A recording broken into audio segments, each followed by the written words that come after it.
Guys, I just wanted to have a quick word with you. There's guys out there having bad experiences with CAFCAS, and I'd like to hear your opinions and views on that.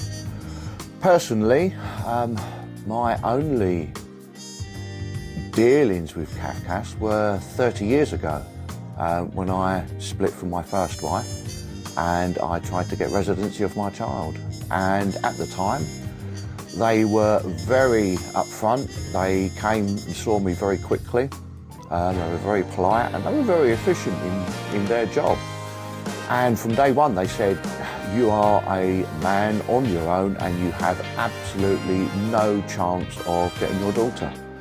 But I'd never been through the process before and I did not want to lose touch with my daughter because originally I was having my daughter every weekend and every Wednesday, so I was seeing her 3 days a week.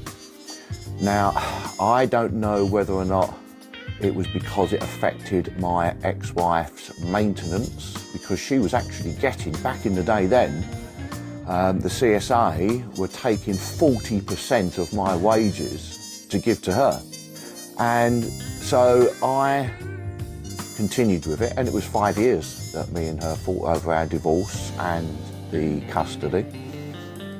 But in that time, they were very efficient. They were in contact with me constantly, and eventually I got their report and their recommendations. And the divorce had been finalised, and I never took it to court because the recommendations to the judge were that she stayed with my wife. And at the time they did say to me that unless she's a drug-taking prostitute, I had absolutely no chance. But I had to know for my own peace of mind. I couldn't let her grow up or let me watch her growing up, never knowing whether or not she could have been with me. My ex-wife also went and stopped me from seeing my child. At one time she disappeared for about 6 or 8 weeks. Didn't know where she had moved to, wouldn't tell me, wouldn't answer the phone, changed the phone, everything.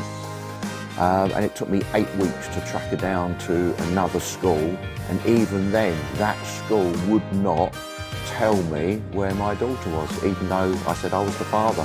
All that they would do was pass a message on, which they did, and she then put her hands up and came clean. But she had taken me back to court and she said, I don't want him seeing the child as often. And the judge went, yep, not a problem. You can see your child once a fortnight. So that's why I started the procedure with CAFCAS. But I'd like to hear your views. I'd like you to use this platform to be interviewed, sit on the couch with me, all informally, and sit back and tell your story and let CAFCAS know your failing or their failings to you and to your child, or let them know how pleased you are with the work that they do and the results that you got from working with them. It will be really interesting to see whether or not it's a minority that's complaining about them or a majority. So I look forward to hearing from you. You know, if you're interested in discussing this further with us, and you can get your point of view across on our platform. Thanks. Take care.